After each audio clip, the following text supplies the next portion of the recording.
Eliane Calmon.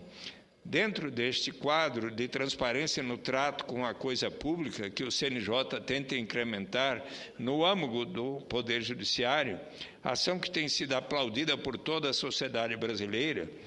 a Associação dos Magistrados Brasileiros se insurgiu contra esse trabalho e ajuizou uma ação direta de inconstitucionalidade, a DIN 4638, questionando a Resolução 135 do CNJ, que uniformizou as normas relativas ao procedimento administrativo disciplinar aplicável aos magistrados. Dizia a Associação dos Magistrados Brasileiros que a competência do CNJ em âmbito disciplinar é de subsidiária,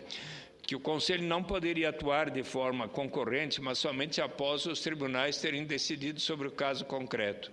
Além disso, ponderava a Associação de Juízes que não incumbe ao CNJ criar deveres, direitos e sanções administrativas mediante resolução ou substituir-se ao Congresso e alterar as regras previstas na Lei Orgânica da Magistratura,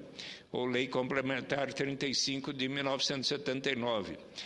Esse é um ponto que gostaria de aqui comentar, porque a mesma entidade, a Associação de Magistrados Brasileiros, que é presidida pelo ilustre desembargador Nelson Calandra, que afirma ser de competência do Congresso Nacional alterar a Lei Orgânica da Magistratura, trabalha junto a deputados e senadores para afirmar a interpretação de que esta lei somente pode ser modificada por iniciativa privativa no Supremo Tribunal Federal.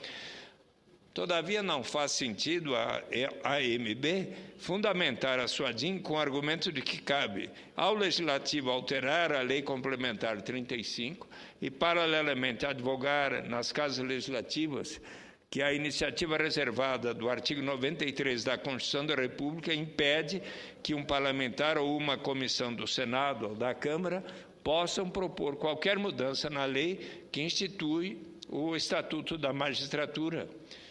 Aqui apresentei dois projetos de lei, o PLS 374 de 2007 e o PLS 375 de 2007 complementar,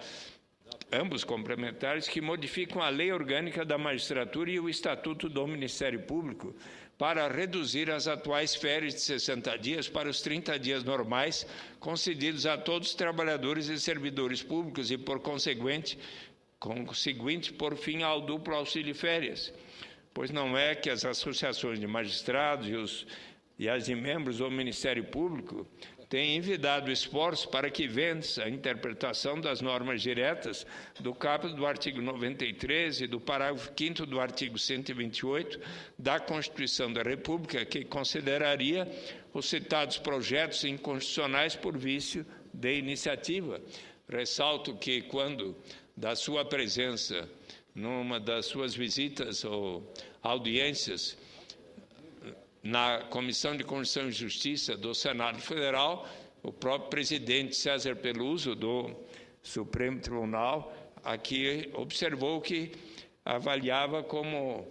adequado que as férias pudessem ser reduzidas para o normal da população brasileira.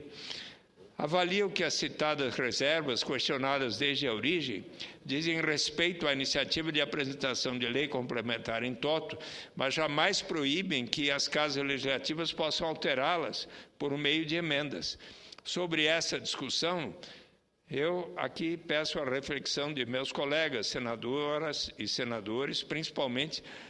aos mais afeitos às questões de Estado e de cidadania, que se debrucem na análise dessas interpretações que tolhem a atuação do Poder Legislativo na sua função principal, outorgada pelo voto da população, que é elaborar as leis que irão reger a nossa vida em sociedade.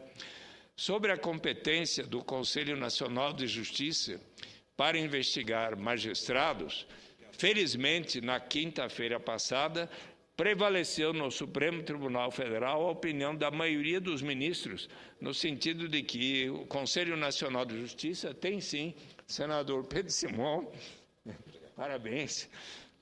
constitucionalmente competência originária, primária e concorrente com os tribunais para zelar pelo bom funcionamento do Poder Judiciário e pela correção de atitudes de seus membros. 6 ministros, Joaquim Barbosa, Carmen Lúcia, Aires Brito, Rosa Weber, Gilmar Mendes e Dias Toffoli, venceram, pois o resultado foi 6 votos a 5. Na verdade, venceu a República Democrática Brasileira.